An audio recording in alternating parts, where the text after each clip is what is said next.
వరి సాగులో మొట్టమొదటి దశ. మొత్తం వరి సాగులో 11 దశలు ఉంటాయి. నేలను దున్నటం, చదును చేయటం, విత్తనాలు వేయట, నీరు పెట్టుట,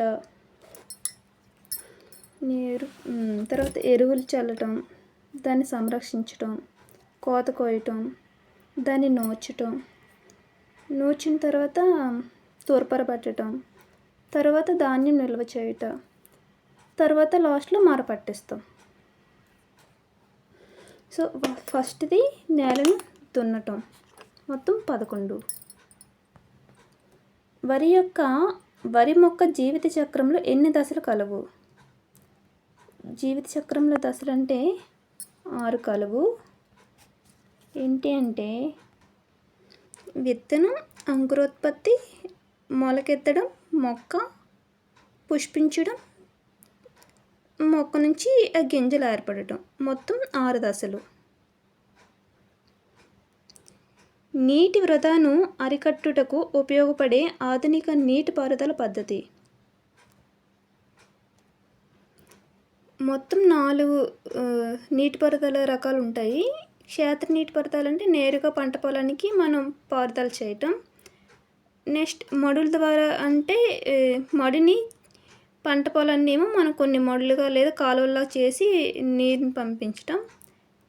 నెక్స్ట్ ఇంకోటి స్ప్రింక్లర్లు ఉంటాయి అన్నమాట. అంటే ఇది లంబంగా ఒక గొట్టం ఉంటుంది, దానికి చుట్టూ ఏమో స్ప్రింక్లర్లు ఏర్పాటు చేసి వర్షం పడే మాదిరిగా మనం నీరుని పంపిణీ చేయటం. నెక్స్ట్ బిందు సేద్యం అంటే ఒక సమాంతరంగా గొట్టాలు పొలంలో ఏర్పరిచి సమాంతరంగా రంధ్రాలు ఉంచి ఆ రంధ్రం ద్వారా ఆ మొక్క యొక్క వేరుకి నీళ్లు పంపించటం. దీని ద్వారా మనం నీటిని వృధా చేయకుండా అరికట్టవచ్చు. యువర్ ఆన్సర్ బిందు సేద్యం అనేది ఈ స్ప్రింక్లర్లు ఈ 2 కూడా ఆధునిక నీటిపారుదల పద్ధతులు అన్నమాట. 1 కేజీ బియ్యం ఉత్పత్తి కావడానికి కావలసిన నీటి పరిమాణం 3000 నుంచి 5000 లీటర్లు. నేలను చదును చేయడానికి వ్యవసాయంలో ఉపయోగించే పనిముట్టు. ఏమంటున్నారు? చదును చేయడానికి గుంటక, దున్నటానికి అయితే నాగలి, చదును చేయడానికి అయితే గుంటక, మట్టి పెళ్ళలను పెకిలించడానికి అయితే గొర్రు, యాతం అనేది నీరు తోడటానికి. సహజ ఎరువు కానిది అన్నారు కాబట్టి యూరియా, మిగతా ఇవన్నీ కూడా సహజ ఎరువులు. కప్ప జీవిత చక్రంలో దశ కానిది ప్యూప దశ. గుడ్డు, లార్వా, ప్రౌఢ దశలు ఉంటాయి. కప్ప లార్వాను ఏమంటారు? టాడ్పోల్. ఒక లార్వా వివిధ మార్పులకు లోనే ప్రౌఢజీవిగా మారుటను ఏమంటారు? రూప విక్రియ. జీరో బడ్జెట్ నేచురల్ ఫార్మింగ్ అనగా ఇది ఒక సేంద్రియ వ్యవసాయం.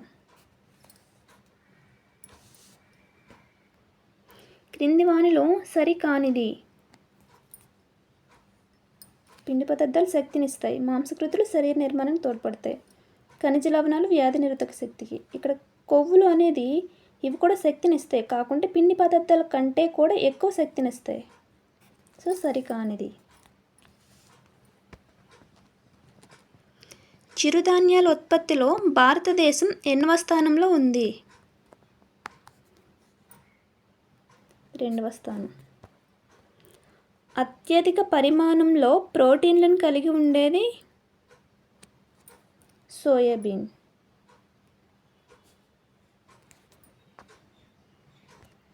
కార్బోహైడ్రేట్లు, ప్రోటీన్లు, క్రొవ్వులు, విటమిన్లు, ఖనిజ లవణాలు తగిన నిష్పత్తులలో ఉండే ఆహారాన్ని ఏమంటారు? అన్నీ కూడా తగిన నిష్పత్తిలో ఉంటే దాన్ని సంతులిత ఆహారం అంటాం. ఈ క్రింది వానిలో సరి అయిన ఆహారం. గుడ్లు, పళ్ళు, ఇది మాత్రం సరి అయిన, మిగతావన్నీ జంక్ ఫుడ్స్. ఈ క్రింది వానిలో సరికానిది.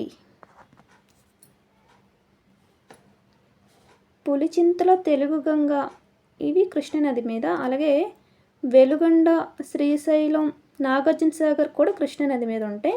తోటపల్లి బ్యారేజ్ నాగావళి. ఇక్కడ శ్రీశైలం అనేది చూడండి గోదావరిని ఇచ్చారు. శ్రీశైలం అనేది కృష్ణానది మీద. ధవళేశ్వరం అనేది గోదావరి. సో సరికానిది శ్రీశైలం. గోదావరి నదిపై గల ధవళేశ్వరం ఆనకట్టను నిర్మించిన వారు సర్ ఆర్థర్ థామస్ కాటన్.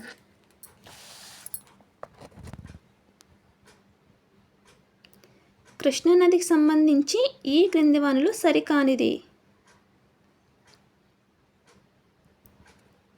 ఇది పశ్చిమ కనుమల్లో మహాబలేశ్వరం వద్ద జన్మించింది.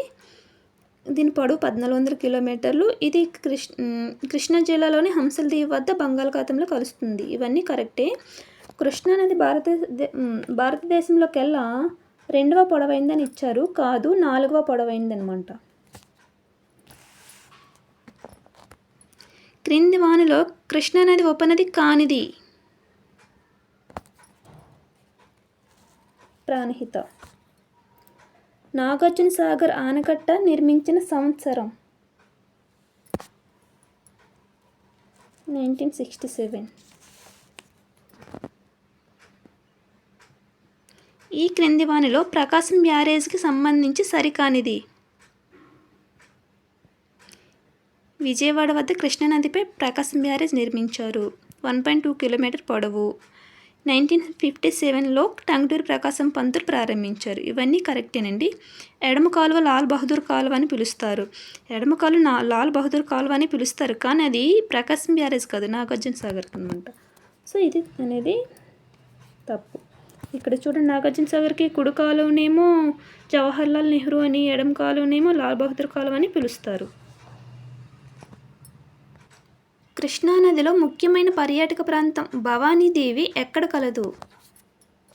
విజయవాడ. మన దేశంలో ఎన్ని స్థాయిలో ప్రభుత్వ వ్యవస్థలు కలవు. 3. ఏంటి అంటే స్థానిక ప్రభుత్వం, రాష్ట్ర ప్రభుత్వం, కేంద్ర ప్రభుత్వం. గ్రామ పంచాయతీ సభ్యుల పదవీ కాలం 5 సంవత్సరాలు. గ్రామ పంచాయతీ సభ్యులను ఎవరు ఎన్నుకుంటారు. గ్రామంలోని 18 సంవత్సరాలు పైబడిన వారందరూ కూడా. ప్రతి గ్రామ సచివాలయంలో ఉండే ఉద్యోగుల సంఖ్య 11 మంది అండి. మండల పరిషత్ అధ్యక్షుడిని ఎవరు ఎన్నుకుంటారు. ఎంపీటీ సభ్యులందరూ కలిపి అందులో ఒక అతన్ని అధ్యక్షుడిగా ఎన్నుకుంటారు. గ్రామంలోని సర్పంచ్ని ఎవరు ఎన్నుకుంటారు.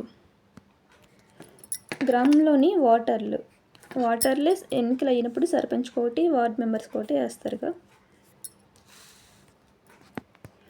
మండల స్థాయిలో ప్రాథమిక విద్యను అందించడం ఎవరి విధి. ప్రాథమిక విద్యను మండల పరిషత్ కార్యాలయంది.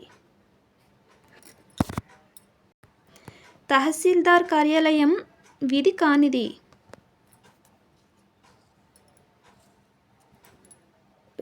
రైతులు రుణాలు ఇవ్వటం అనేది బ్యాంక్ యొక్క విధి, ఎంఆర్ఓ విధి కాదనమాట.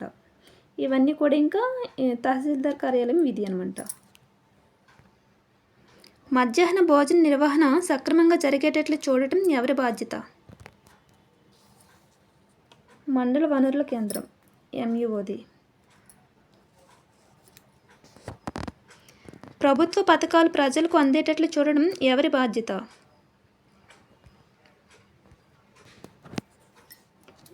తహసీల్దార్ కార్యాలయం.